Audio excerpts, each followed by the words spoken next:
हमारी आज है यूनिट 2। कल भी यूनिट 2 ही थी और हम पढ़ रहे थे आवृत्ति बनती कैसे है।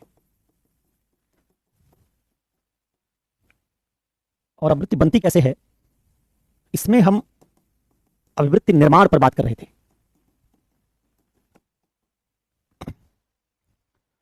और चर्चा कर रहे थे शास्त्रीय अनुबंधन की, क्लासिकल कंडीशनिंग की। इसकी चर्चा करते समय ही आपदा आई और उस आपदा में आपकी क्लास चली गई। क्लासिकल कंडीशनिंग की बातचीत कर रहे थे और क्लासिकल कंडीशनिंग में सीख रहे थे कि आवृत्ति बनती कैसे है। इतनी बात तो आप समझ गए होंगे कि आवृत्ति जन्मजात नहीं होती, एटीट्यूड बनाया जाता है। सवाल था कैसे बनता है। कल इसका पहला तरीका सीख रहे थे कि एटीट्यूड बनता है प्रशिक्षण से, ट्रेनिंग से।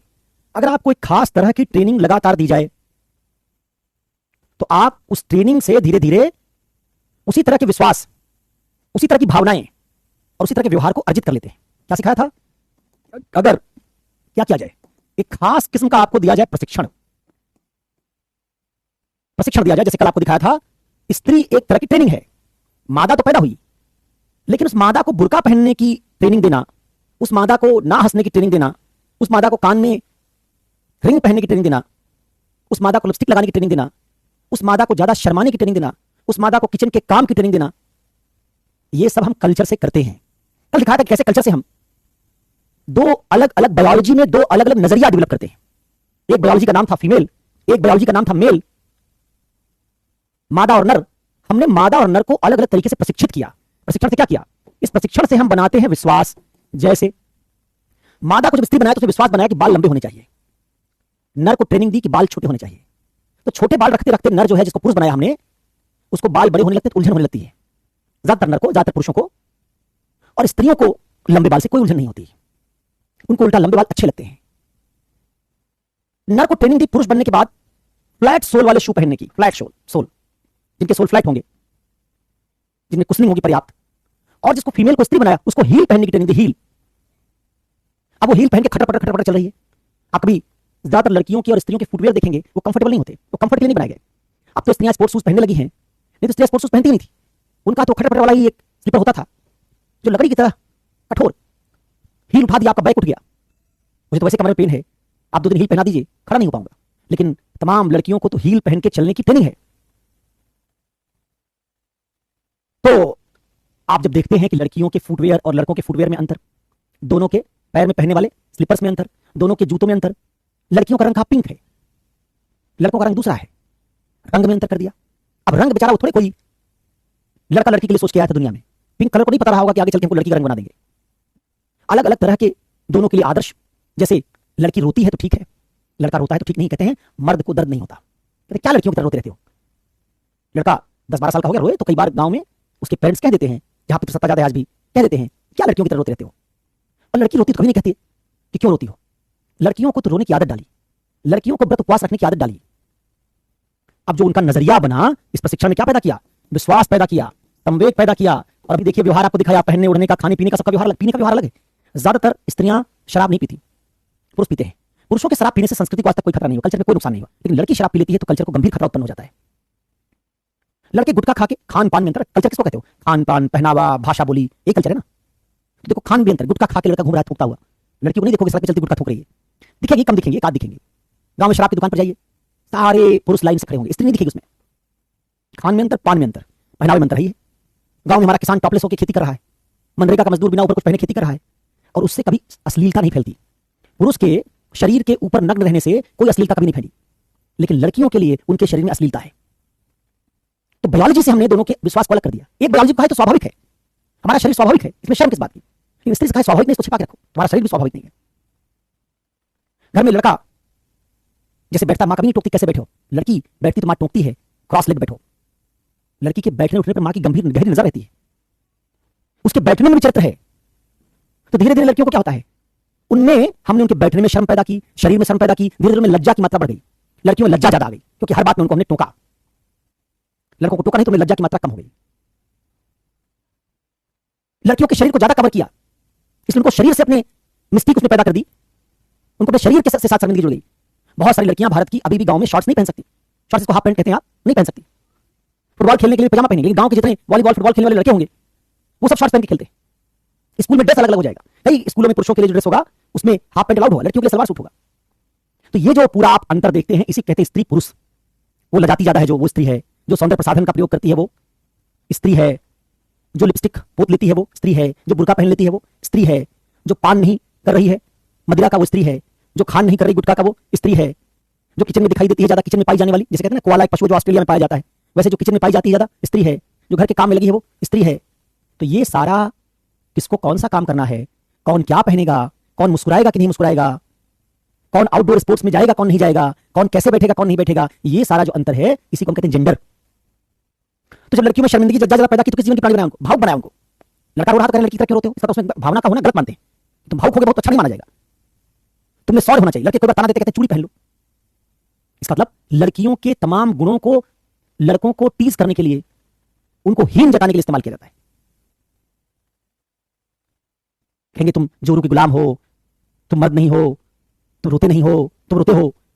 तमाम जो ये बात है ये मर्दानगी के साथ जोड़ दी। तो पुरुषों में एक मर्दानगी का सेंस पैदा हो गया, कल्चरल सेंस पैदा हो गया कि हमको भावुक नहीं दिखना है। आज भी एक बेटा अपने पिता से मिलता है, गांव में ज्यादातर बेटे अपने पिता से मिलते हैं, गले नहीं लगाते, पिता उनको चूमता नहीं है, लेकिन मां भी बेटे गले लगा लेती है, चूम लेती है। पिता प्यार प्रदर्शित नहीं करेगा, ठीक नहीं माना जाता, मां करेगी। लड़का 22 साल का हो गया, मां की गोद में जाकर सो जाता है। पिता के साथ ऐसा नहीं करता, पिता तो थोड़ा अनुशासन की प्रतिमूर्ति है। तो ये जो रोल अलग अलग किया, पिता अनुशासन वाला है, बौद्धिक काम करने वाला है, माता भावुक है, लड़कियां भावुक हैं, और तमाम तरह के जो कामों में अंतर बांटा। पहले तो एक विषय तक भी आपको बताया होगा, लड़के को साइंस पढ़ाते तो ऐसा नहीं लगे कि लड़कियां कोई साइंस नहीं पढ़ रही, इसलिए एक विषय बना दिया तो होम साइंस। अब तो धीरे धीरे कम हो गया क्योंकि पितृसत्ता कमजोर हो रही है। एक विषय बना दिया तो होम साइंस।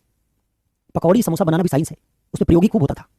होम साइंस में घर कैसे गृहस्थी कैसे चलाओगे, कैसे घर को संभालोगे, तमाम तरह की चीजों को कह दिया विज्ञान है। जैसे लड़कियों को हीन भावना ना हो कि हम विज्ञान नहीं पढ़ रहे हैं, घर चलाना विज्ञान है। इसको कहते हैं शास्त्रीय अनुबंधन। समाज ने दो नियम बनाए, एक नियम बनाया पुरुषों के लिए, एक नियम बनाया स्त्रियों के लिए। पुरुषों वाला नियम सॉफ्टवेयर की तरह, जैसे कंप्यूटर में सॉफ्टवेयर इंस्टॉल किया जाता है, टाइम लगता है उसमें, घंटा डेढ़ घंटा कई बार सॉफ्टवेयर को इंस्टॉल होने लग जाता है। वैसे ही पुरुष और स्त्री दो कल्चरल सॉफ्टवेयर हैं, दो सांस्कृतिक सॉफ्टवेयर हैं। पुरुष वाला सॉफ्टवेयर हम फिट करते हैं किसमें, नर में, और स्त्री वाला सॉफ्टवेयर फिट करते हैं किसमें, मादा में। पैदा मादा हुई थी, उसमें सॉफ्टवेयर लगाया स्त्री वाला, ट्रेनिंग दी सॉफ्टवेयर लगा के, ये पहनो, ऐसे उठो, ऐसे बैठो, ये मत बोलो, जुबान मत लड़ाओ, हंसो मत। तमाम ये बात कहते कहते 17-18 साल में सॉफ्टवेयर कंप्लीटली इंस्टॉल्ड हो गया और मादा बन गई स्त्री। वही बन गई गऊ, सुशील, घरेलू, अंदर रहने वाली घर के।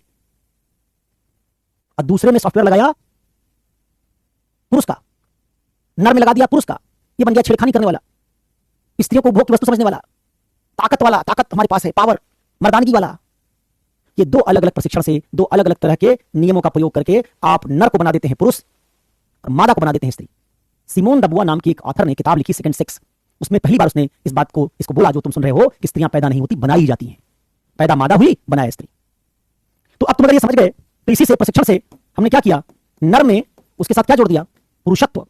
हाँ, ये पुरुषोचित चीज जो हो नर को वो करना चाहिए। तो ये नर में, बल्कि पुरुष नहीं कहना चाहिए, इसमें कहना चाहिए नर प्लस एक सांस्कृतिक अभिवृत्ति, इससे बना पुरुष, और मादा प्लस एक सांस्कृतिक अभिवृत्ति, इससे बनी स्त्री।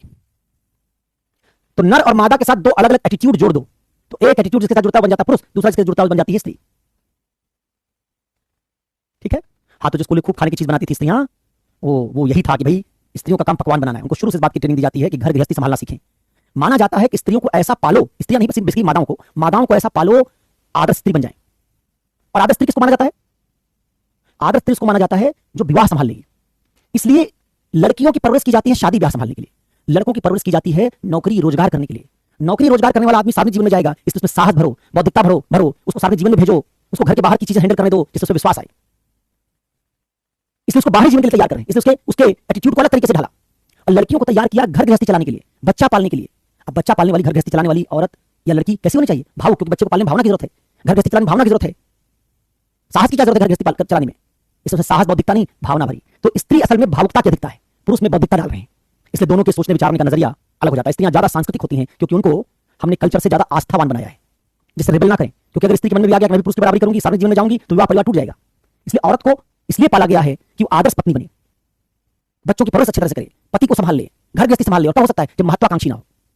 महत्वाकांक्षा कैसे खत्म करेंगे, कि उसको संस्कारी बना देंगे, अनुशासन में रखेंगे। जितना ज्यादा अनुशासन में लड़कियों को रखेंगे उतना वो महत्वाकांक्षा उनकी खत्म हो जाएगी, उनको एक मशीन की तरह रहने की आदत पड़ जाएगी और वो काम को स्वीकार कर लेंगी, पुरुष को अलग तरीके से पालते हैं। तो ये जो बात आपने सीखी, इससे आपने क्या समझा कि ये जो स्त्री है ये असल में एक क्या है, एक तरह की सांस्कृतिक उत्पाद है, कल्चरल प्रोडक्ट है, और इसी को हम कह सकते हैं ये एक तरह की अभिवृत्ति है। यह अभिवृत्ति है। इस अभिवृत्ति में क्या शामिल है? इसमें 3 बातें शामिल हैं जो आपने देखा था। एक शामिल है दुनिया, परिवार, समाज, धर्म को लेकर एक विश्वास। इसमें शामिल है लज्जा वज्जा जैसे संवेग, और इसमें शामिल है अलग किस्म के व्यवहार। अब देखो, अगर तुम अपने गाइड किताब को पढ़ोगे तो उसमें कुत्ते का उदाहरण दिया हुआ है, और इथिक्स के ज्यादातर टीचर भी कुत्ते वाला उदाहरण पढ़ाते हैं। साइकोलॉजी में सांस्कृतिक अनुबंधन सिखाने के लिए कुत्ते का एग्जाम्पल दिया जाता है, क्योंकि एक साइंटिस्ट मनोवैज्ञानिक है, उसने कुत्ते पर एक प्रयोग करके दिखाया था कि कैसे प्रशिक्षण से एक खास तरह का व्यवहार आपको दिखाई देता है, कुत्ता एक खास तरह का व्यवहार करने लगता है। तो अब इथिक्स में तो मानव से संबंधित, इथिक्स में मनुष्य का नैतिकता के साथ है, कुत्तों के लिए तो इथिक्स लागू होता नहीं। लेकिन बहुत सारे इथिक्स के टीचर ने ये समझा नहीं, उन्होंने जब एटीट्यूड पढ़ाया तो उसमें कुत्ता ही ले आए। मैं कुत्ता भी आपको बता दूंगा, नहीं तो आपके मन में जिज्ञासा रह जाए कुत्ता वो तो गायब हो गया, उसको बताया ही नहीं, उसको बता दूंगा। लेकिन ये जो ज्यादा इंपॉर्टेंट उदाहरण है समझो। तो जैसे आपने समझा कि स्त्री पुरुष 2 अवृत्तियों के नाम है, ठीक वैसे ये इस्लाम और हिंदुइज्म भी 2 अवृत्तियों के नाम है। एक आदमी को प्रशिक्षण दिया रोजा रखने का, उसको प्रशिक्षण दिया टोपी लगाने का जालीदार, छोटा पजामा पहनने का, नमाज पढ़ने का, लगा दिए सॉफ्टवेयर 3 साल की उम्र से, 18 साल का होते होते 5 जून का नमाजी, जुमे की नमाज में जाने वाला, ईद मनाने वाला, रोजेदार बन गया। दूसरे में 3 साल से दूसरा सॉफ्टवेयर लगाया, तिलक वाला, हाथ में ढेर सारा कलावा पहनने वाला, मूर्ति के सामने झुकने वाला, यज्ञ हवन करने वाला, नवरात्र रखने वाला, कुंभ के मेले में भीड़ लगाने वाला, 18-19 साल में प्रशिक्षण से बन गया हिंदू। हिंदू मुसलमान भी पैदा नहीं होते, बनाए जाते हैं। पैदा इंसान होते हैं, उन्हीं को प्रशिक्षण से आप बना सकते हैं इंसानों को हिंदू, उन्हीं इंसानों को अलग प्रशिक्षण दे दीजिए, बन जाएंगे मुसलमान। आप मुसलमान घर में पैदा होइए, इलाहाबाद प्रयागराज में कुंभ के समय गुम हो जाइए, किसी हिंदू के घर में पहुंच जाइए, 2 साल के हो आप, हिंदू आपकी परवरिश करे, बड़े होकर आप मुसलमान नहीं बनेंगे, आप बजरंग बली की पूजा करने वाले बनेंगे। आप हिंदू के घर में पैदा होइए, गायब हो जाइए, किसी मुसलमान को मिल जाइए, वो आपकी परवरिश करे, 18 साल में आप गाय खाने वाले, नमाज पढ़ने वाले बन जाएंगे। तो कोई ना हिंदू पैदा होता है ना मुसलमान पैदा होता है, हिंदू मुसलमान बनाए जाते हैं, स्त्री पुरुष बनाए जाते हैं। ये जो बनाते हैं इसमें क्या क्या बनाते हैं? उसमें बनाते हैं विश्वास। मुसलमानों का विश्वास अलग है, हिंदुओं का विश्वास अलग है। हिंदू मुसलमानों के संवेग अलग है, मूर्ति देखने के बाद हिंदू संवेग पैदा होता, मुसलमान में पैदा नहीं होता। हिंदू मुसलमानों के व्यवहार अलग है, इसी संवेग विश्वास व्यवहार को ही तो वृत्ति कहते हो तुम। ठीक है, तो अब ये बात समझ गए, तो इसको समझ लो कि ये है सांस्कृतिक अनुबंधन। इसी को जब तुम सोसाइटी पढ़ोगे, जीएस फर्स्ट पेपर, तो कहेंगे समाजीकरण, कहते हैं स्त्रियां समाजीकरण से बनती हैं, सोशलाइजेशन। ठीक है, तो एक तरह से सबसे नजदीक जो शब्द मिलेगा तुमको वो कौन सा मिलेगा? समाजीकरण। तो हम कहेंगे इस तरह से, जो बात आपको बताई कि स्त्री पुरुष हिंदू ईसाई पारसी मुसलमान भारतीय पाकिस्तानी, ये सब क्या है? ये सब साइकोलॉजी के लिहाज से अभिवृत्तियां हैं। पैदा होते ही कोई भारतीय पाकिस्तानी नहीं होता, पैदा इंसान होते हैं। भारत की तरफ पैदा हो गया, बड़ा होकर हिंदुस्तानी बन गया। पाकिस्तान की तरफ वही बच्चा पैदा हुआ, बड़ा होकर पाकिस्तानी बन गया। भारत की तरफ पैदा होने वाला चैंपियंस ट्रॉफी में जब भारत पाकिस्तान को हराएगा खूब खुश होगा, पटाखे छोड़ेगा। पाकिस्तान की तरफ पैदा होने वाला पाकिस्तान जब चैंपियंस ट्रॉफी में दुबई भारत से हारेगा टीवी तोड़ देगा, नाराज हो जाएगा, अपनी टीम को भरा बुरा कहेगा। दोनों इंसान है। वही वाला जो पाकिस्तान में भारत में पैदा हुआ होता तो डिफरेंट काम कर रहा होता, क्योंकि प्रशिक्षण अलग होता। भारत में पैदा हुआ तो हुआ होता तो क्या करता? जनगण मन अधिनायक गाता। पाकिस्तान में पैदा हुआ तो कौमी तराना गा रहा है। ये सब प्रशिक्षण है। तो आप इंसान के बायोलॉजी के अलावा जितने और पहचान रख रहे हैं वो सब ट्रेनिंग से आपके अंदर भरी गई, उसी ट्रेनिंग से आपके नजरिए बने हैं, विश्वास बने हैं। ट्रेनिंग बदल दी जाए, विश्वास बदल जाएंगे। ठीक, तो इस तरह से वृत्ति का निर्माण हम करते हैं। तो इस वृत्ति निर्माण के तरीके को हम कहते हैं शास्त्रीय अनुबंधन। अब कुत्ते वाला उदाहरण भी सुन लो, क्योंकि बिना कुत्ते की तुम्हारी आत्मा भटकती रहेगी। तो कुत्ते वाला भी सुन लो, जिससे तुम्हारी आत्मा को मुक्ति मिले, मुझे भी मुक्ति मिले। एक मनोवैज्ञानिक ने प्रयोग किया।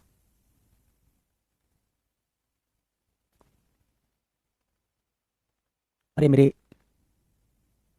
जब पढ़ाया था वृत्ति जरूरत है कि जो हमारा एटीट्यूड होता है उसकी छत्री होकर श्रेष्ठता का भाव आ गया, और मैं छुआछूत का पालन करने लगा कि निम्न जातियों को नहीं छूंगा, उनका छुआ पानी नहीं पीऊंगा। ये मैंने पहले प्रशिक्षण ले लिया। अब बड़ा होकर हमसे कहा गया कि ये गलत है, तो कहा था जब एथिक्स और वृत्ति का ऐसा टकराव होगा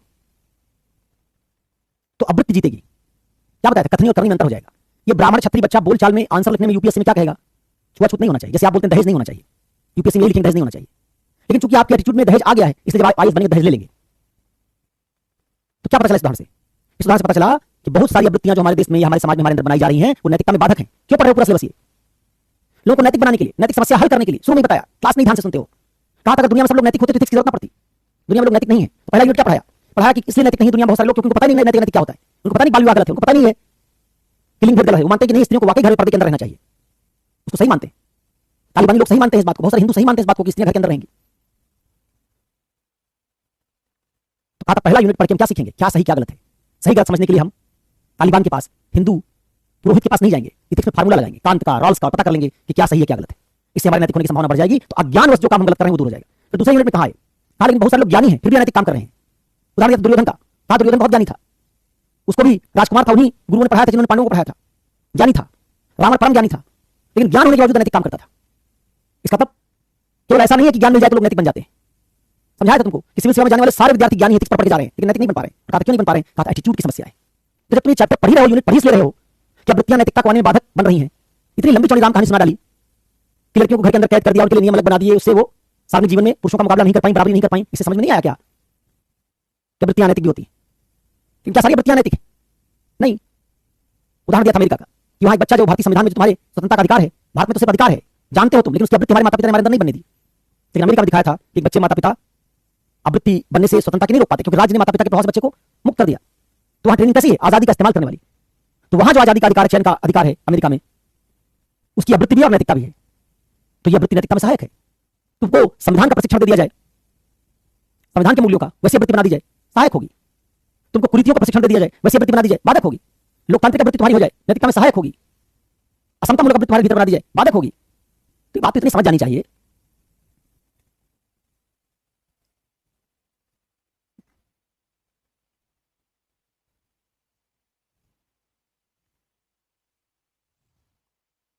चलिए,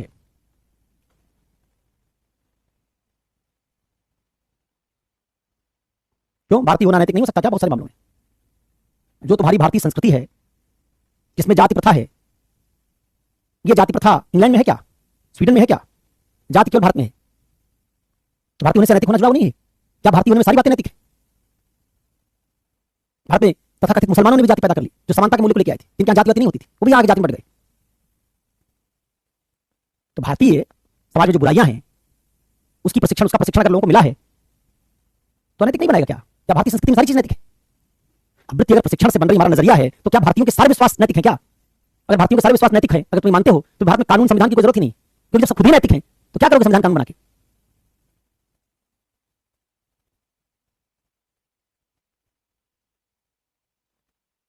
एक ही विद्यार्थी में समझदार है, आज पटेल, कभी कभी आते हैं और ज्ञान की हवाबाजी करके चले जाते हैं, सवाल पूछ के, तुमने एमसीक्यू किया क्या, तुमने ग्रेजुएशन किया क्या,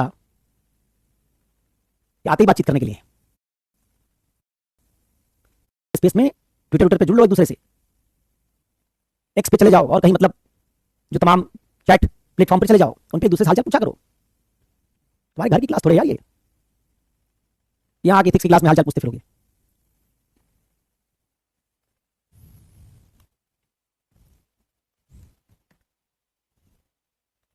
बिल्कुल हर देश में नैतिकता है, इसमें क्या पूछने की बात है भाई? सब देशों में नैतिकता है, क्योंकि सब देशों में ऐसी वृत्तियां मौजूद हैं। जैसे हमारे देश में जाति भेद है, अमेरिकी लोगों में रंग भेद अभी भी है। अक्सर आप सुनते होंगे काले लोगों के साथ अत्याचार की बात, गोरे लोगों के साथ भेदभाव करते हैं। तो ऐसा आप सुनते हैं। अलग अलग देशों में अलग अलग तरह की नैतिकताएं हैं, लेकिन आप ये नहीं कह सकते कि कोई पहचान ऐसी जो कंप्लीटली नैतिक है। हम कई बार भारत में रहते हैं, तुमको लगता है भारत की हर बात नैतिक होगी, नहीं ऐसा नहीं है। अगर भारत की हर बात नैतिक होती तो फिर इथिक्स की जगह भारत के कल्चर को हम पढ़ाते। भारत का कल्चर पढ़ लीजिए, सब नैतिक है। आपको कई बार बताया कि अगर दुनिया में सबसे ज्यादा रेप आप देखेंगे तो साउथ अफ्रीका, इंडिया, ये सब देश पे टॉप पे। तो इसलिए भारतीय परंपरा में भी बहुत सारी अनैतिकताएं हैं। चलिए अब आए आगे और देखते हैं जरा, वो कुत्ता ये घूमने चला गया, उसको सुनते हैं और फिर आगे बढ़ते हैं। एक एग्जांपल है, तुम पढ़ोगे जो अपनी पीडब्ल्यू की किताब, तो उसमें भी यही मिलेगा। उसमें एक एग्जांपल मिलेगा, एक मनोवैज्ञानिक एक प्रयोग करता है। उस प्रयोग में वो एक कुत्ते को खाना देने से पहले घंटी बजा के कमरे में ले जाता है। घंटी बजाई, कुत्ते ने घंटी की आवाज सुनी, फिर उसको कमरे की तरफ ले गया, घंटी बजाता हुआ। कुत्ता उस कमरे में पहुंचा तो देखा कि वहां हड्डी रखी हुई, और कुत्ते के मुंह से हड्डी देख के लाट पकने लगी, सलाइवेट करने लगा कुत्ता। हड्डी दिखा तो उसके मुंह में लार आ गई। कुछ देर बाद उस मनोवैज्ञानिक ने क्या किया, उसे घंटी को बार बार बजाया। धीरे धीरे कुत्ते का ऐसा प्रशिक्षण हो गया कि घंटी की ध्वनि जो सुनता था, घंटी की ध्वनि सुनने पर उसके दिमाग में हड्डी का विश्वास पैदा हो जाता था। और एक दिन तो ऐसा हुआ हर बार घंटी सुनने के बाद धीरे धीरे कुत्ता क्या हो गया, प्रशिक्षित हो गया, कमरे में जाने लगा, जहां उसको हड्डी रोज मिलती थी वहां जाने लगा अपने आप। शुरू में ले जाना पड़ा, बाद में खुद ही जाने लगा, घंटी की आवाज सुनते भाग के उस कमरे में जाने लगा। और कुछ दिन बाद ऐसा हुआ कि घंटी की आवाज सुनने पर कुत्ता जहां बाहर बैठा है वहीं लात टपकाने लगा, और कमरे में गया तो पाया वहां कोई हड्डी है ही नहीं। उसका विश्वास क्या बन गया, घंटी सुनने हड्डी को जोड़ लिया। ऐसा प्रशिक्षण हुआ कि घंटी की आवाज को उसने हड्डी मान लिया, और इसके बावजूद उसकी लात टपकने लगी, उसने भी हड्डी देखी नहीं है, और कमरे में गया तो हड्डी थी भी नहीं, फिर भी लात टपक रही थी। तो क्या किया हमने, एक तरह के नियम से कि तुमको घंटी बजाने के बाद खाना देंगे, और खाने में उसको हड्डी दिखाई। धीरे धीरे इस तरह के प्रशिक्षण से कुत्ते में एक विश्वास पैदा हो गया कि घंटी जो है असल में वो खाने का सिंबल है। तो धीरे धीरे उसने घंटी को हड्डी का सिंबल मान लिया। घंटी का अलग अलग तरीके से आप प्रशिक्षण के लोगों में पैदा कर सकते हैं। आप स्कूल में गए होंगे, एक बार घंटी बजती थी, आप समझते पहला पीरियड शुरू हो गया, थोड़ी लंबी घंटी बज गई, आप समझते लंच हो गया, और लंबी बज गई, समझते छुट्टी हो गई। घंटी का मतलब छुट्टी थोड़े होता है, लंबी घंटी का मतलब छुट्टी थोड़े होता है। हमने शिक्षण देकर आपके दिमाग में एटीट्यूड बना दिया कि लंबी घंटी बजी समझो छुट्टी, थोड़ा कम बजी समझो लंच, 2 बार बजी समझो सेकंड पीरियड। और वही घंटी वैसी घंटी बजाती हो, एक गाड़ी जा रही हो, तुम्हारे दिमाग में आइडिया बना दिया कि कहीं आग लगी है। वही घंटी मंदिर में बज रही हो, हम समझेंगे आरती हो रही, पूजा हो रही है। घंटी से ना तो आरती का संबंध है, घंटी से आग का संबंध है, घंटी से छुट्टी का संबंध है। हमने ये घंटी के साथ क्या किया, जोड़ दिया। स्कूल में घंटी सुनते हैं तो आग का हमारे दिमाग में चित्र नहीं बनता, मंदिर में घंटी सुनते हैं तो छुट्टी का चित्र नहीं बनता, गाड़ी घंटी बजाती जाती है तो उससे लंच का और छुट्टी का सेंस नहीं बनता। अलग अलग घंटी से क्या किया है, अलग अलग तरह के विश्वास जोड़ दिए। ऐसा जो आपका एटीट्यूड निर्माण होता है अलग अलग तरह के प्रशिक्षण से, उसको हम शास्त्रीय अनुबंधन कहते हैं। तो शास्त्रीय अनुबंधन से जितनी बड़ी बड़ी वृत्तियां हैं, जैसे कहा धार्मिकता की वृत्ति जितनी है, पुरुष स्त्री की वृत्ति जितनी है, जातिवाद की वृत्ति जितनी है, ये सब सांस्कृतिक अनुबंधन से बनी हुई है, सामाजिकरण से बनी हुई है, सिखाने से बनी हुई है। सारी सामाजिक सांस्कृतिक रूढ़ियां कुरीतियां भी ऐसी बनाई जाती हैं। हमारे दिमाग में से उनके प्रति विश्वास पैदा कर दिया जाता है, और धीरे धीरे हमारे एटीट्यूड में शामिल हो जाता है, हमारा एटीट्यूड बन जाता है। तो ये पहला उदाहरण था। दूसरा उदाहरण देखो, ये सब आपके कुछ वृत्तियों के उदाहरण जो मैंने इसमें दिए हैं।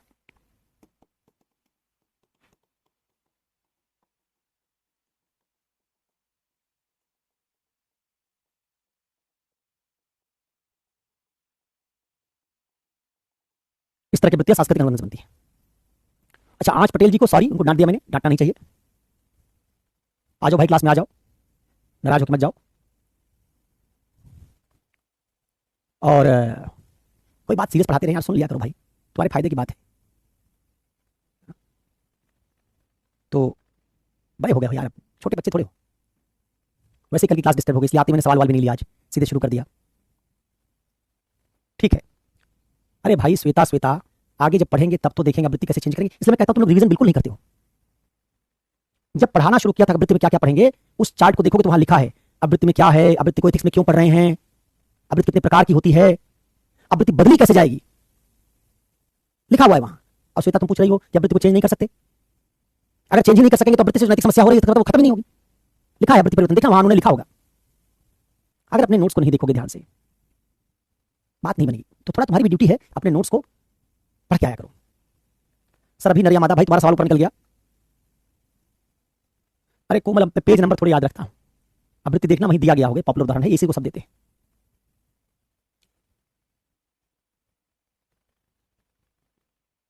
पल्लवी पांचाल, इतनी बुद्धिमान हो तो बताओ क्यों पढ़ते हैं वृत्ति को एडमिनिस्ट्रेशन में? क्या एडमिनिस्ट्रेशन में जो वृत्तियां हैं सारी ठीक हैं? एडमिनिस्ट्रेशन में लोग घूसखोर बन गए नहीं बन गए?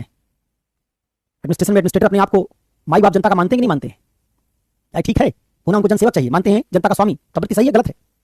इसलिए पढ़ रहे हैं बहुत सारी वृत्तियां एडमिनिस्ट्रेशन में ठीक नहीं है, उनको बदलना पड़ेगा। क्योंकि एडमिनिस्ट्रेशन में आपकी जो वृत्तियां एडमिनिस्ट्रेटर्स में हैं वो उनको अंग्रेज सिखा के गए हैं। जैसे शोले नाम की फिल्म थी ना, उसमें डायलॉग था, असरानी नाम का कैरेक्टर था, कहता था हम अंग्रेजों के जमाने के जेलर है। तो हमारी जो पुलिस है अंग्रेजों के जमाने की पुलिस, ये आईएएस तुम्हारा अंग्रेजों के जमाने का है, तभी से बाबू बना हुआ है ये। अभी इसका भूत उतरा ही नहीं, अपने आप को ये जनता का सेवक नहीं मानता, जनता का स्वामी मानता है। हम लोग तांत्रिक देश हैं, हम कोई सामंतवादी समाज नहीं है, हम कोई अंग्रेजों के गुलाम लोग नहीं जिसमें जनता को डीएम और कलेक्टर सेवक की तरह ट्रीट करे, खुद स्वामी माने। गलत है, नहीं होना चाहिए।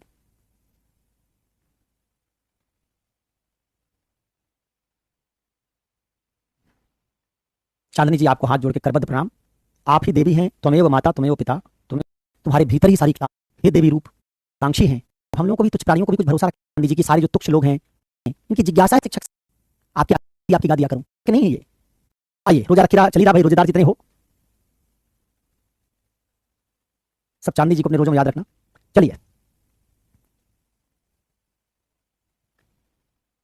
अरे भाई अमित राठौर कैसे जवाब दूं? देखो, पहले तुम आया करो तो चांदनी जी से अनुमति लिया करो, मुझे पूछा करो कि सर सवाल बता दें, पूछ ले हम लोग सवाल, कहेंगे तो मैं बताऊंगा। पता सिखाओगे अलग बनेंगे, पहन लो, नहीं पहन पाएगी, सवाल बन जाए, पूछोगे तो बिना अनुमति के कैसे जवाब दूंगा? उसी परिवार से, उसी कबीले से, उसी परिवार से इन तीनों धर्मों के नबी आए, इसलिए इनको सेमिटिक रिलीजन कहते हैं, सेमिटिक सामी धर्म, इन्हीं को नबी मूलक धर्म कहते हैं। चलिए आइए वापस आइए। कोमल भतेजा जी, अब आप एटीट्यूड के बाद क्या पढ़ाएंगे, इसका मैं एक दिन पूरा जो है चार्ट डिक्लेयर कर दूंगा, लेकिन अभी तो आप जो पढ़ा रहा हूं उसको सुन लीजिए। दूसरा आवृत्ति बनाने का तरीका देखिए, कहा था ऑपरेंट कंडीशनिंग, क्रिया प्रसूत अनुबंधन।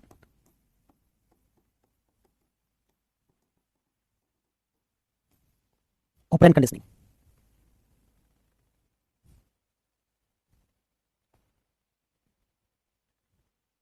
एक मिनट रुकना।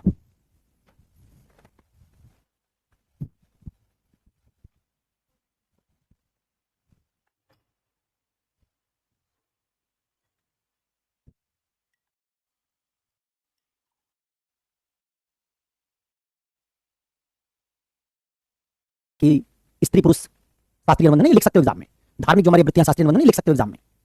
बस लिखने का तरीका ये नहीं होगा जैसे मैंने पूरा स्त्री बनाया कैसे बनती है, उतना लंबा चौड़ा नहीं लिखोगे। लिखोगे कि सिमोन ने स्त्रियां पैदा नहीं होती बनाई जाती हैं, जो बात कही है वो शास्त्रीय अनुबंधन का उदाहरण है। अब आइए क्रिया प्रसूत अनुबंधन सीखते हैं। इसमें क्या करते हैं, इसमें दो बात करते हैं। एक को कहते हैं सकारात्मक सुदृढ़ीकरण, दूसरा है नकारात्मक सुदृढ़ीकरण, पॉजिटिव स्ट्रेंथनिंग और नेगेटिव स्ट्रेंथनिंग। दो तरीके से जब हम आवृत्तियों को कंट्रोल करते हैं या बनाते हैं तो इस आवृत्ति निर्माण के तरीके को कहते हैं क्रिया प्रसूत। क्रियाओं, प्रसूत मतलब पैदा होना, क्रियाओं से आपकी आवृत्तियां बनाई जाएंगी। कैसे क्रियाओं से बनाई जाएंगी, कुछ क्रियाओं के साथ हम पॉजिटिव रिजल्ट जोड़ देंगे। जैसे सकारात्मक मतलब कोई आवृत्ति जिसको हम ठीक मानेंगे उसके साथ जोड़ देंगे पुरस्कार, लाभ, और जिस आवृत्ति को हम बुरा मानेंगे उसके साथ जोड़ देंगे दंड, कुछ हानि। जिसके साथ दंड या हानि जोड़ेंगे आवृत्तियां कमजोर होने लगेंगी, जिसके साथ लाभ पुरस्कार जोड़ देंगे आवृत्तियां मजबूत होने लगेंगी। जैसे एग्जांपल समझिए इस बात को, ठीक है, एग्जांपल समझिए इस बात को। मान लीजिए एक बच्चा है, अब ये एग्जांपल मेरे पुराने हैं क्योंकि ये इफेक्टिव है इसलिए मैं देता हूं, मतलब ये ऐसे कुछ उदाहरण जो हर क्लास में देता हूं, इनको मैंने बदला नहीं है क्योंकि हर बैच में नए विद्यार्थी होते हैं, उनको समझाने के लिए उदाहरण कारगर है। मान लीजिए एक बच्चा है, स्कूल जाता है, थोड़ा शरारती बच्चा है, स्कूल में जाता है, शरारत करता है। क्या शरारत करता है, इसके बगल एक लड़की बैठती है, 3.5 साल का बच्चा प्ले स्कूल में जाता है, इसके बगल एक लड़की बैठती है, उसके बाल लंबे, रोज उस लड़की के बाल खींच देता है। ये लड़की रोने लगती है। इसकी टीचर ने कई बार इसको कहा कि ऐसा मत किया करो, बैड मैनर्स, कुछ नहीं समझ में आया उसको। एक दिन इसकी टीचर ने इसकी डायरी में बैड मैनर्स लिख के और नीचे लिख दिया कि बाल खींचता है, परेशान करता है लड़की को। लड़का घर आया, अब रोज माँ उसकी डायरी पढ़ती थी, आज भी माँ ने उसकी डायरी पढ़ी। डायरी खोली तो देखा, लिखा है बैड मैनर्स, लिखा है बाल खींचता है।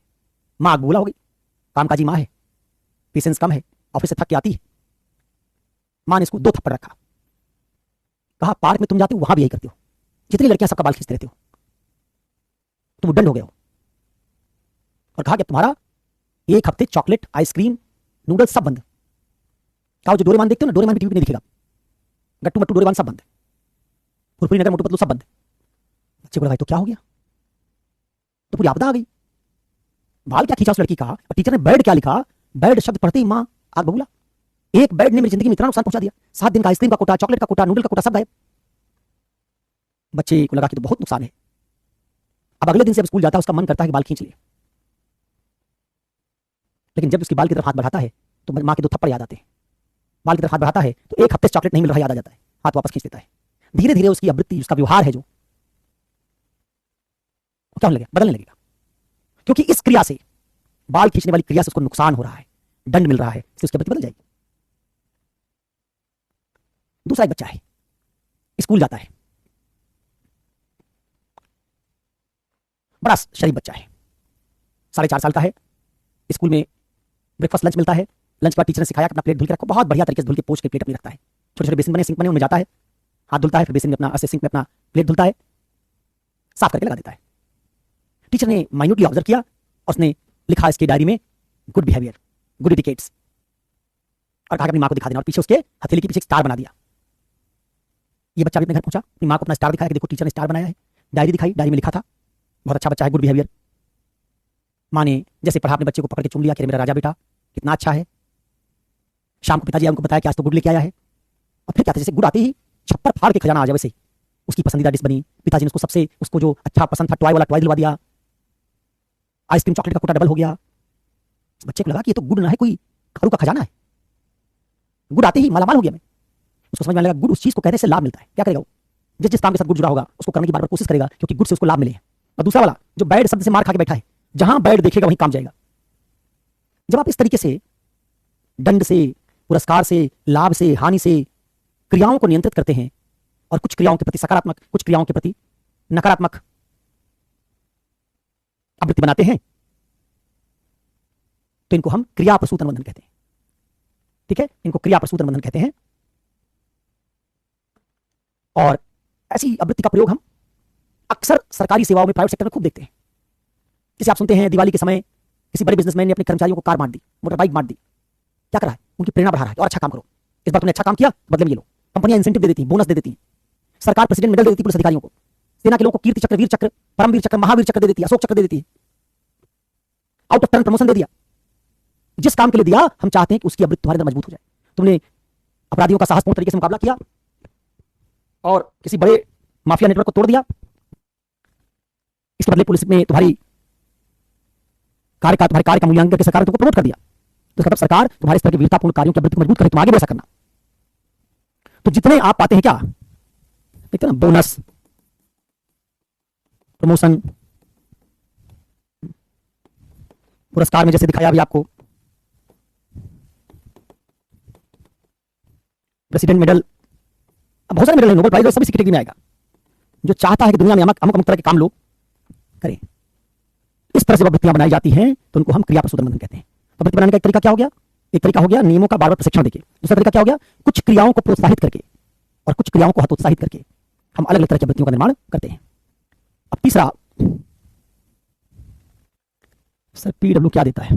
पीडब्ल्यू तुमको ज्ञान दे रहा है, दोनों हाथ से लो, जितना इकट्ठा कर सको ले जाओ। और जैसे कहते हैं राम नाम की लूट है, लूट सके तो लूट, वैसे पीडब्ल्यू से ज्ञान लूट रहा है, लूट सके तो लूट। तीसरा, निरीक्षण।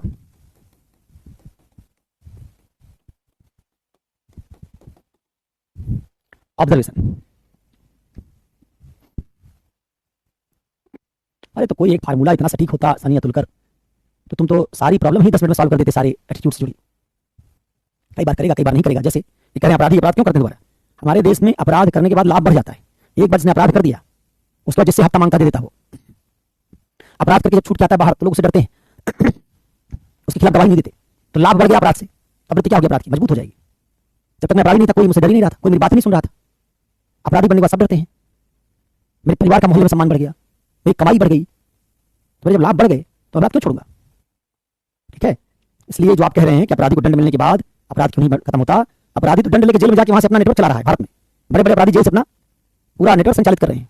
वो कनाडा में कहां बैठ के हत्या करवा रहे हैं, मतलब भारत में बैठ के जेल में कहां हत्या करवा दे रहे हैं।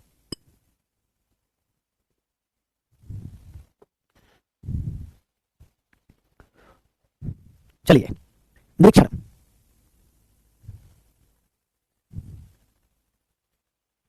पल्लवी पांचाल ने कुछ लिखा है, लेकिन उसको सिंधु सभ्यता का कोई एक्सपर्ट आएगा तो वही बता पाएगा क्या लिखा है। एटीट्यूड के अंदर पढ़ो, क्या है? पढ़ो, अब क्या पढ़ो है पता नहीं, कौन सा पढ़ो है। चांदनी से ले लिया परमिशन? पढ़ लो या दोबारा, समझदार तुरंत बता देते हो। प्रमोशन लिखा है,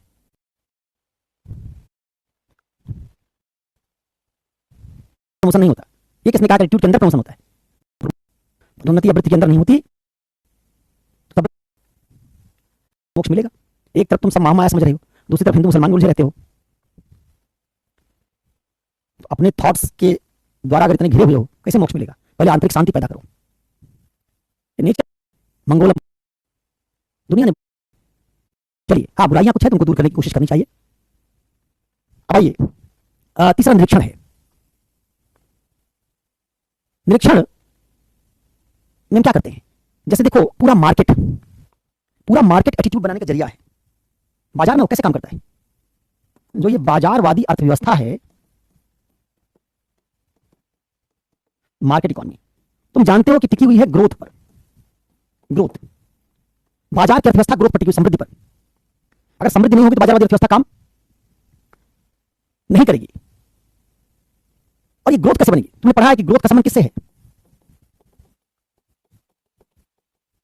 इच्छाओं को पैदा करने से है। अगर हम डिजायर नहीं पैदा कर पाएंगे इंसान में, तो ग्रोथ नहीं होगी। क्यों? क्योंकि जब इच्छा नहीं होगी तो डिमांड नहीं होगी, डिमांड नहीं होगी तो सप्लाई नहीं होगी, सप्लाई नहीं होगी तो प्रोडक्शन नहीं होगा। इच्छा पैदा करेंगे तो क्या बनेगी? इससे मांग बढ़ेगी, मांग बढ़ेगी तो आपूर्ति बढ़ेगी, आपूर्ति बढ़ेगी तो उत्पादन बढ़ेगा, और उत्पादन बढ़ेगा तो क्या होगा? इससे समृद्धि और लाभ होगा। तो बाजार क्या चाहता है? बाजार चाहता है आपने नया नया एटीट्यूड बिल्ड करना। अगर आपका एटीट्यूड क्या है, फिक्स हो जाए कि 3 4 5 चीजों को लेकर हमारा एटीट्यूड है, रोटी कपड़ा मकान बस यहीं तक एटीट्यूड सीमित है, तो आपकी इच्छाएं ये 3 4 रह जाएंगी। 3 4 रहेंगी तो मार्केट में डिमांड कम हो जाएगी, डिमांड कम होगी तो ग्रोथ रुक जाएगी।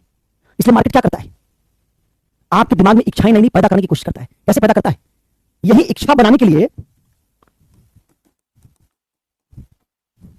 बाजारवादी अर्थव्यवस्था मानवों में इन्हीं इच्छाओं का निर्माण करने के लिए क्या करती है? अलग अलग उत्पादों के प्रति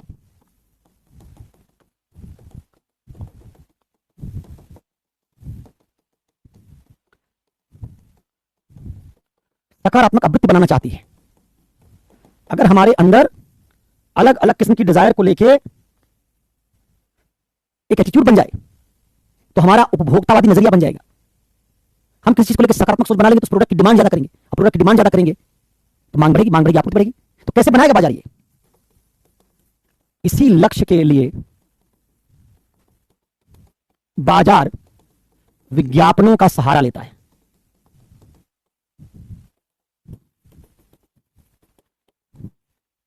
जिसके निरीक्षण से यह व्यक्तियों में आवृत्ति बनाता है। आपने सुना होगा कि आईपीएल जो आजकल चल रहा है उसका मीडिया राइट हजारों करोड़ रुपए में बिकता है, कई हजार करोड़ रुपए में। उसको टाटा आईपीएल बोलने लगे हैं। तो ये कंपनियां आईपीएल के लिए 30 40 50 हजार करोड़ रुपया क्यों दे रही हैं? क्योंकि आईपीएल बहुत लोग देखते हैं। तो आईपीएल के समय जिस चीज का प्रचार होगा उसको उतने लोग देखेंगे। आईपीएल का एक एक मैच 22 22 24 करोड़ लोग देख रहे हैं, 22 24 करोड़ लोग कोई चीज देख रहे हैं।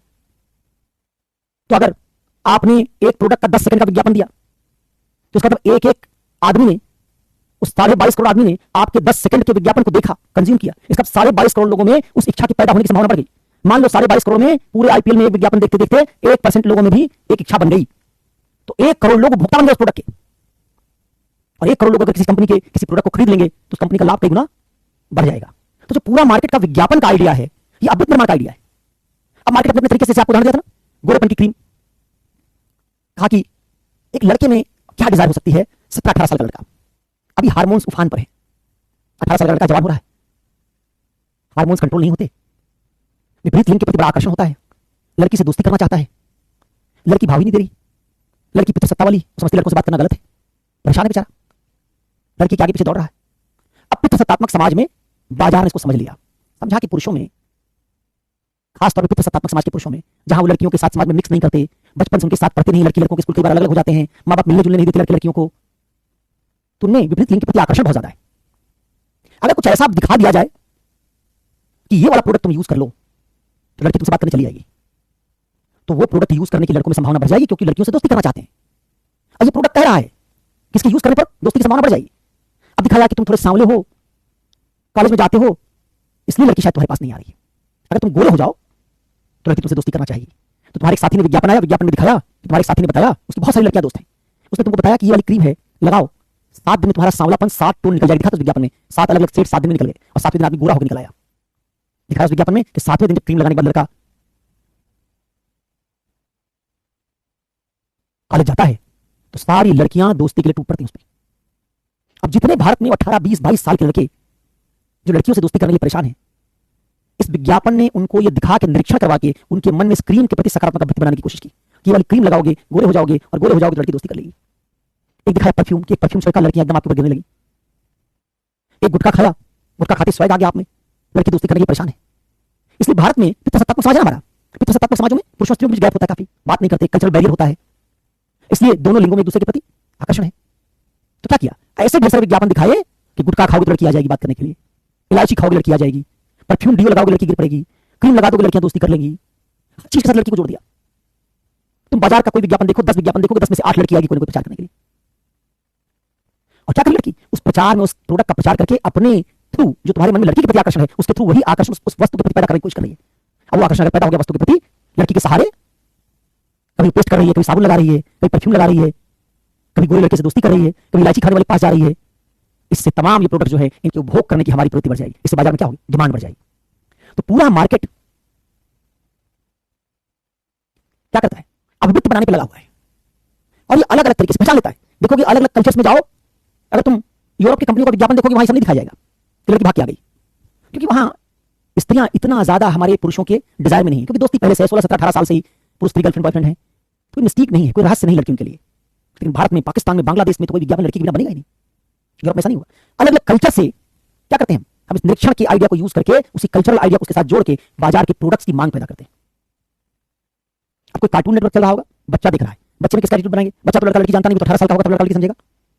तो जितने कार्टून नेटवर्क आएंगे उनके साथ चॉकलेट का विज्ञापन आएगा। एक चॉकलेट दिखाई जाएगी, उसको बच्चा खोले, उस पर खिलौना निकल आएगा, खिलौना निकल के बच्चा खुश हो गया। अब वो हर बार नया नया खिलौना निकल रहा है, बच्चे में जिज्ञासा बना दी कि चॉकलेट खूब खरीदो, 10 खरीदो, 10 में 10 खिलौने निकलेंगे।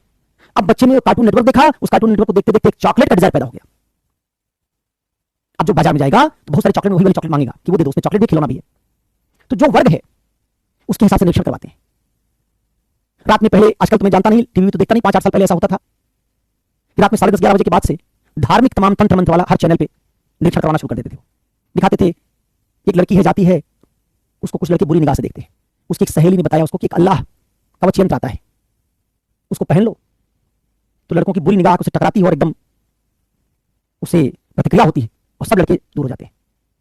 उस लड़की ने भी पहना, अगले सीन में दिखाया कि गई, किसी लड़के ने उसको नहीं देखा, जो छेड़ने की नीयत से देख रहे थे नहीं देखा। दूसरा ने दिखाया कि आप गए किसी घर, उसने आपको बुरी निगाह से देखा, आपके प्रति ईर्ष्या के भाव से देखा और आपकी तरक्की उस दिन से खत्म होने लगी।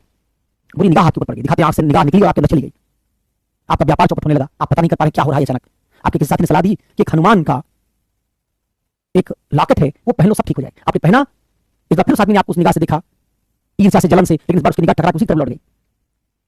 अब आपके व्यापार में घाटा और कुछ ठीक नहीं हो रहा, आपने सोचा चलो ये हनुमान वाला एक लॉकेट मंगा ही लेते हैं, क्या पता काम चल जाए। निरीक्षण से क्या किया हमने? आपके मन में सकारात्मक वृत्ति पैदा कर दी। तो पूरा बाजार इस तरीके से कहीं गोरे बन के वृत्ति बना रहा है, कहीं इलायची खिला रहा है, कहीं साबुन से त्वचा मुलायम करवा रहा है, कहीं पेस्ट करवा रहा है, कहीं परफ्यूम लगवा रहा है, कहीं चॉकलेट खिला रहा है तो उससे कुछ कुछ हो रहा है, कहीं ठंडा पिलाया, तूफान आ गया, उड़ गए आप उससे, कहीं बच्चे को कोई पेय पदार्थ पिलाया, बच्चा लंबा हो गया। ऐसे तमाम तरीकों से निरीक्षण करके बाजार क्या करता है? बनाता है। केवल बाजार बनाता है क्या? नहीं, बाजार ही नहीं, पॉलिटिकल पार्टीज, इसका प्रयोग पॉलिटिकल पार्टीज बहुत करती है, खूब होर्डिंग लगाती है।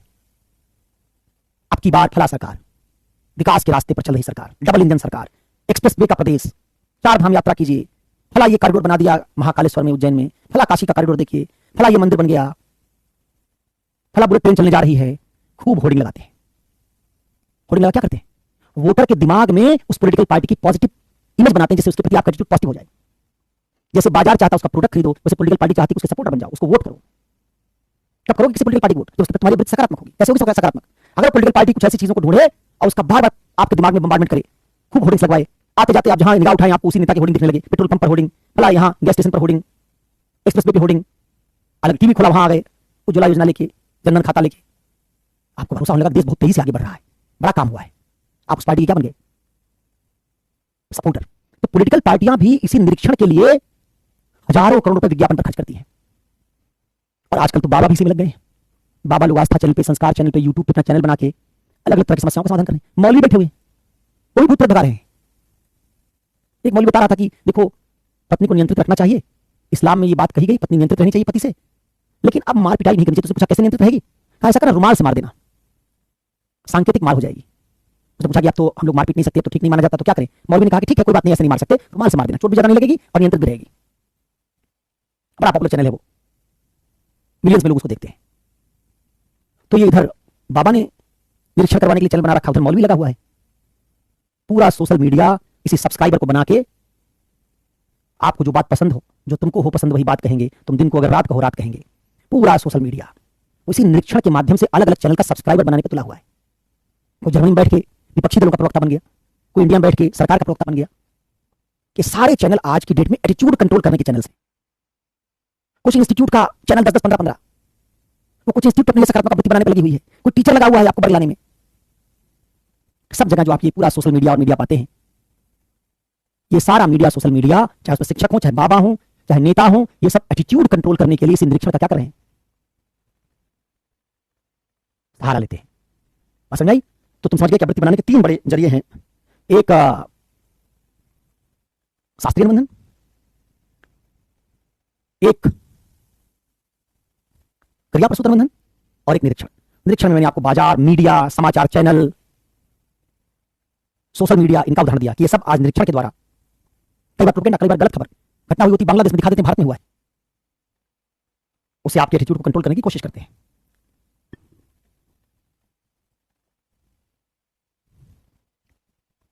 ड्रम वाया खौफ, ये क्या है ड्रम वाया खौफ? मैं सोशल मीडिया पे नहीं जाता हूं, मेरे पास इतना समय नहीं सोशल मीडिया पे जाने का, बस एक सरसरी जानकारी रखता हूं।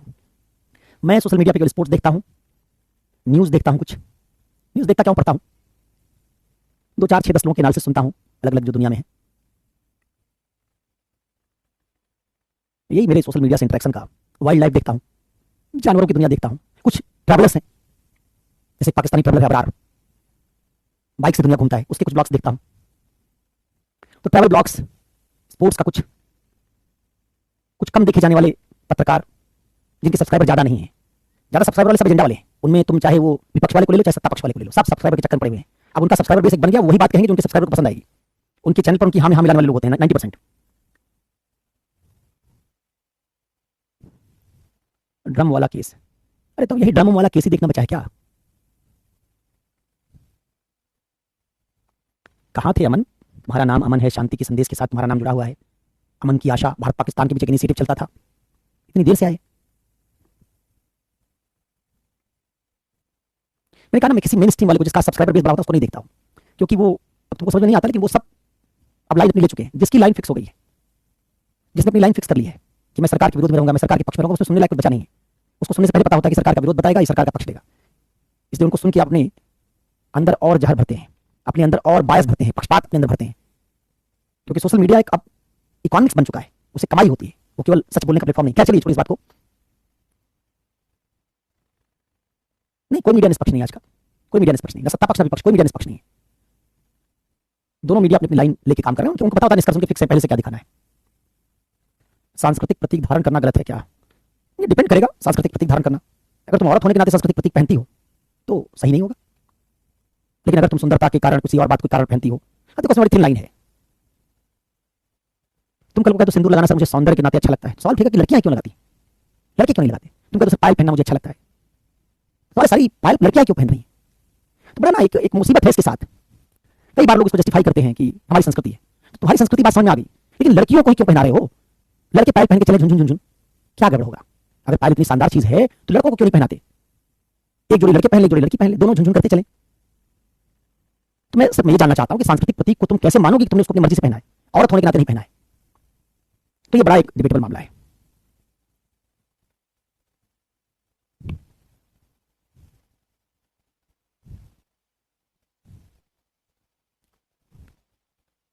चंदन वंदन लगाने में कुछ गलत नहीं है, वो सब कोई ऐसा सांस्कृतिक प्रतीक नहीं। क्या चंदन स्त्रियां क्यों लगाती हैं? चंदन तो पुरुष भी लगा सकते हैं। अब चंदन लगाना, योग करना, इसमें कुछ गलत नहीं। योग ठीक है, हम कोई मंत्र नहीं पढ़ेंगे, लेकिन योग करने से अगर हमारा शरीर स्वस्थ रहता है तो सांस्कृतिक प्रतीक थोड़े रह गया, जिसमें जेंडर का अंतर नहीं है। चंदन पुरुष भी लगा सकता है, स्त्री भी लगा सकती है। मैं तो उन सांस्कृतिक प्रतीकों की बात कर रहा हूं जो एक वर्ग के ऊपर थोपे जाते हैं, उनको मैं मानता हूं कि वो। चलिए, अब आप एक आपके साथी ने पूछा था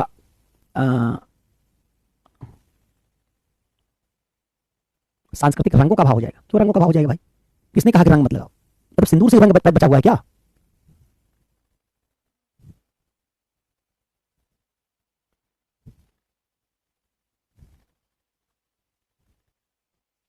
अरे मेरठ की स्पेलिंग तो सही लिखो अंजलि। पल्लवी पांचाल तुम तो जाने वाली थी, लौट आई, तुम फिर जा रहे हो, गई नहीं अभी तक। एग्जाम्पल बिल्ड करने का तरीका है, पहले एग्जाम्पल्स पढ़ो, वही बिल्ड होंगे। जैसे अब तुम्हारे पीडब्ल्यू में भी एटीट्यूड के कुछ एग्जाम्पल्स दिए होंगे, उनको देखो। तो इधर वाले में मैंने कहा है कि मीडिया, राजनीति, धर्म, बाजार, प्रायः वो इस तरीके से निरीक्षण के द्वारा एटीट्यूड बिल्ड करते हैं। और कैसे निरीक्षण कैसे होता है? Peer group. आपके दोस्त 12वीं कक्षा में सिगरेट पी के छल्ला बनाते हैं, आप 9वीं कक्षा के विद्यार्थी हैं, स्कूल जाते हैं तो वहां स्कूल में देखते हैं आपकी 12वीं क्लास का बच्चा सिगरेट पी के छल्ला बना रहा है, आपको बड़ा अच्छा लगा, फिर आप भी सिगरेट पी के छल्ला बनाने की कोशिश करने लगे, रिंग्स बनाने की, और आपने सिगरेट पीने के एटीट्यूड को ग्रहण कर लिया। इसको पीयर ग्रुप कहते हैं, संगति जिसको कहते हो। संगति में जो हम देखते हैं हम भी करना शुरू कर देते हैं, इससे एटीट्यूड बनता है। इतना कई बार कोई खराब हो गया, कुछ गड़बड़ काम करते कहते संगति का असर है। तो ये निरीक्षण में इसको पीयर ग्रुप कहते हैं अंग्रेजी में, हिंदी में इसको संगति कह रहे हैं। अच्छा, अब आपके साथ पूछा था कि ऑपरेंट कंडीशनिंग कम समझ में आया। ऑपरेंट कंडीशनिंग में मैंने बताया था कि अगर आप दंड से पुरस्कार से सारे कानून है तुम्हारे, कानून ऑपरेंट कंडीशनिंग करते हैं। क्या कहते हैं? ये काम करोगे जेल भेज देंगे। उससे हम किसी काम को करने से तुमको रोकना चाहते हैं। टीचर ने तुमने लड़की का बाल खींचा, तुमको पनिश कर दिया, मदर ने पनिश कर दिया, इसका हम उस काम को रोकना चाहते हैं। तो जब हम किसी आवृत्ति का निर्माण लाभ हानि से दंड पुरस्कार से करते हैं तो उस तरह के आवृत्ति निर्माण को ऑपरेंट कंडीशनिंग कहते हैं। बताया था, बोनस देके, इंसेंटिव देके, पुरस्कार देके, कानून बना के, दंड देके, इस तरह से आवृत्ति नियंत्रण जो किया जाता है वो ऑपरेंट कंडीशनिंग है। तो अब आवृत्ति बनाने का तरीका तुम 3 सीख गए। ये तो साइकोलॉजी में थ्योरी है। अदरवाइज आवृत्ति कैसे बनती है? हम कहते हैं समाज से, परिवेश से, वातावरण से, शिक्षा से, किताब से, महापुरुषों से हमारे ऊपर किसी व्यक्ति का प्रभाव बहुत ज्यादा, कोई व्यक्ति को पसंद बहुत आता है, उससे इस तरह से हम आवृत्तियों का निर्माण करते हैं। तो आवृत्ति निर्माण को अगर सामान्य तरीके से लिखा जाए, थ्योरीज को हटा दिया जाए, तो हम कहेंगे आवृत्ति निर्माण कैसे होता है? हम कहेंगे समाज, संस्कृति, परंपरा, शिक्षा, व्यक्ति, संगति, परिवार, परवरिश, राजनीतिक प्रणाली, मीडिया, बाजार, ये सब हमारे आवृत्ति निर्माण के कुछ घटक हैं। ये सब आवृत्ति निर्माण के कुछ घटक हैं। आप जहां रहते हैं ना, आपकी देश काल परिस्थिति, ये आवृत्ति निर्माण के कुछ घटक हैं। चलिए, तो आवृत्ति बनवा दी। अब चलते हैं आवृत्तियां क्या क्या काम करती हैं। तो 4 बातें आवृत्ति के बारे में सीख चुके हो। आवृत्ति होती क्या है, आवृत्ति की संरचना क्या होती है, उसमें कौन कौन से घटक होते हैं, उन घटकों के बीच आपस में कैसे संबंध होता है या कैसे संबंध हो सकते हैं। फिर आवृत्ति की इथिक्स में पढ़ाई क्यों करें? आपने देखा इससे नैतिक समस्याएं बनती भी, सॉल्व भी हो सकती। अगर आपकी आवृत्ति नैतिकता के अनुकूल बना दी जाए तो नैतिक समस्या हल हो जाएगी। जैसे कॉन्स्टिट्यूशन की नैतिकता हमारे देश में है, और उसी तरह का एटीट्यूड हम लोगों को बिल्ड कर दें तो हमारे देश में सब लोग संवैधानिक तरीके से काम करने लगेंगे, सोचने लगेंगे, देश नैतिक हो जाएगा। और एटीट्यूड नैतिक समस्या पैदा भी करता है। देश में संविधान है लेकिन हमारा एटीट्यूड जातिवादी है, हमारा एटीट्यूड धार्मिक है, सांप्रदायिक है, तो संविधान की नैतिकता का हम पालन नहीं करेंगे। इससे संविधान की नैतिकता व्यवहार में लागू नहीं होगी, नैतिक समस्या पैदा हो जाएगी। एटीट्यूड नैतिक समस्या पैदा भी करता है, एटीट्यूड नैतिक समस्या को हल भी कर सकता है। डिपेंड इस पर करेगा कि जो आपका एटीट्यूड है वो नैतिकता के साथ संगत है क्या संगत। समतामूलक एटीट्यूड होगा, नैतिक समस्या हल हो जाएगी। भेदभाव वाला होगा, नैतिक समस्या पैदा हो जाएगी। तो हमने ये बात सीखी और बाद में देखा कि कैसे, क्योंकि हमारी नैतिक समस्याओं का एक संदर्भ एटीट्यूड से है, इसलिए जो सवाल समस्याओं पर पूछे जाएंगे कि और हिंसा को हम क्यों नहीं रोक पा रहे हैं कानून बनाने के बावजूद, तो आप कहेंगे क्योंकि हम एटीट्यूड नहीं बदल पा रहे हैं पुरुषों का। जब तक एटीट्यूड नहीं बदल पाएंगे, उनकी सोच नहीं बदल पाएंगे, उनका विश्वास नहीं बदल पाएंगे, स्त्रियों के प्रति उनका संवेग और व्यवहार नहीं बदल पाएंगे, तब तक समस्या नहीं होगी। अगली बात हमने देखी आवृत्ति बनती कैसे है, और हम पढ़ने जा रहे हैं आवृत्ति क्या क्या काम करती है, आवृत्ति के कार्य।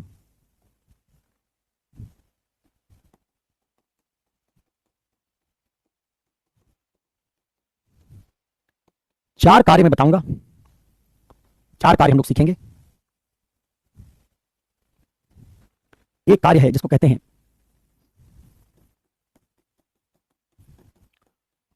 उपयोगिता परक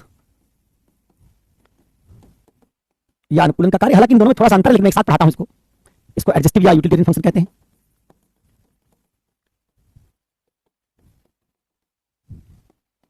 उपयोगिता परक या अनुकूलन का कार्य। दूसरा है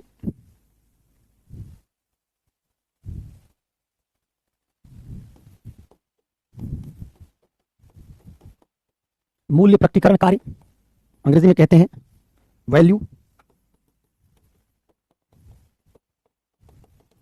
एक्सप्रेसिव फंक्शन। तीसरा इसका ज्ञान कार्य है, नॉलेज फंक्शन। और चौथा भी यही लिख दे रहा हूं, अहम रक्षण का कार्य, ईगो डिफेंसिव फंक्शन।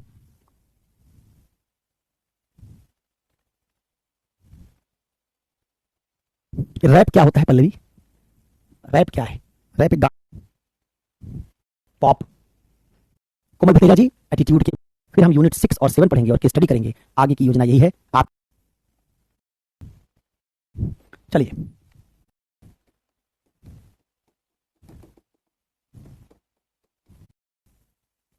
लिखा तो होगा, इंग्लिश चौथे का नहीं लिखा क्या? लिखा तो है, देखो, ईगो डिफेंसिव फंक्शन।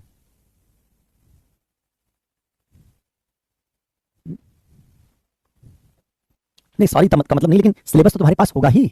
पढ़ाऊंगा सिलेबस के हिसाब से। पहला यूनिट पढ़ाया, पहले यूनिट के बाद एटीट्यूड पढ़ा रहा हूं, एटीट्यूड दूसरा यूनिट है, दूसरे के बाद कौन सा नंबर आता है? तीसरा, तीसरा पढ़ाऊंगा, तीसरे के बाद कौन सा नंबर आता है? चौथा, चौथा पढ़ाऊंगा, चौथे के बाद पांचवा, पांचवे के बाद छठा, छठे के बाद सातवां। पूछना क्या है इसमें?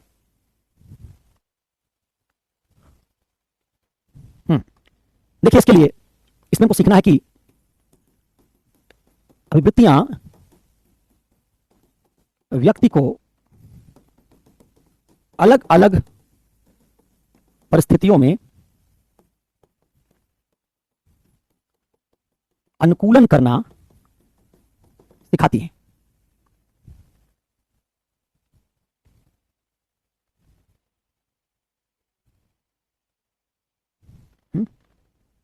और इसी से जुड़ी बात है, उपयोगिता का क्या मतलब होता है? उपयोगिता मतलब होता है लाभ बचाना, हानियों को रोकना। तो हम कहेंगे अवृत्तियां व्यक्ति को उसके जीवन में हानियों से बचाती हैं और लाभों की रक्षा करती हैं।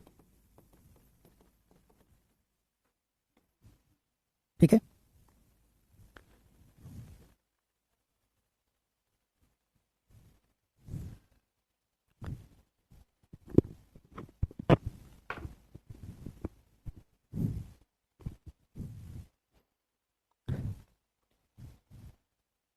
सुनिए एक उदाहरण सुनिए।